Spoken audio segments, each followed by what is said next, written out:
In the world today, we can look around and see a history of various civilizations, various empires, rising and falling. Most of them last less than 1,000 years, or right around that mark. The recent developments in North America could be linked back to 1,000 years ago with Britishers.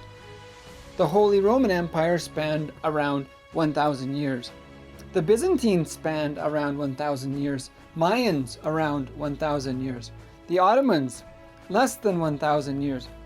The Greeks before that maybe closer to 1,500 years.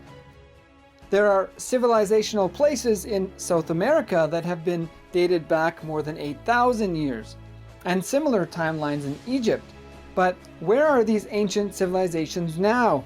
Where are their books and people? The Vedic civilization from India is very well documented to have spread enlightenment sciences more recently to China and Japan, to Thailand, Cambodia, Malaysia, Indonesia, and certainly Australia. And of course, beyond what is modern-day Afghanistan. What we see in South America very closely resembles all the Hindu deities. So most of these civilizations popped up for around 1,000 years, then faded away, or were seen to have existed as much as 10,000 years ago, but there is very little trace of them, very little documentation, and few living direct descendants. Then there is the highly unusual and magnificent example of Hindus in India. The countryside of the land is literally covered with stone temples, many of which themselves were built more than 5,000 years ago. Not only that, there is an entire civilization of enlightenment tradition and living masters that persists even to today. Additionally, two of the world's most detailed and widely known histories is of the great Hindu incarnations. The Mahabharata is certainly one of the very oldest and very most popular histories we have on record today. And the Ramayana, even older, describes literally countries, the history of many Hindu nations that were thriving more than 12,000 years ago.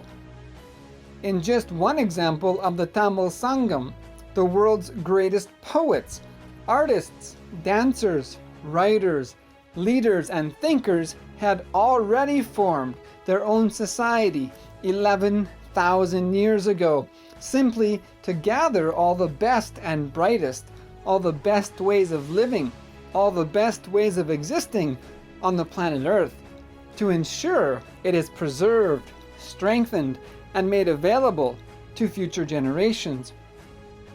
When in modern times we talk so great of today's Western civilizations having developed over the past few hundred years, or the so-called great Roman empires spanning 1,000 years, or the Greek history of more than 1,000 years, or even the ancient peoples from South America and Egypt more than 10,000 years ago.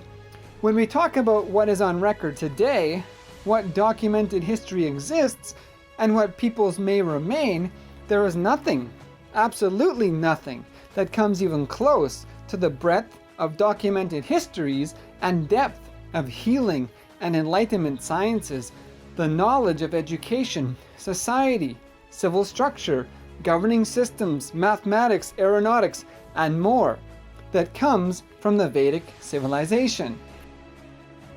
It is as though modern historians purposely overlook the ancient Hindu civilization right in front of their eyes. But the living Enlightenment civilization is documented beyond 12,000 years, and it is proven to be more enriching and sustainable by far than any other examples of the past 10,000 years. The Enlightenment ecosystems of Gurukul need to be revived. The Vedic libraries need to be restored. Our enlightened ancestors would be shamed if we were to let it all go. O Hindus, take it up. It's the only proven solution to enrich everyone's grandchildren. If you feel responsibility is a power, you make your life successful.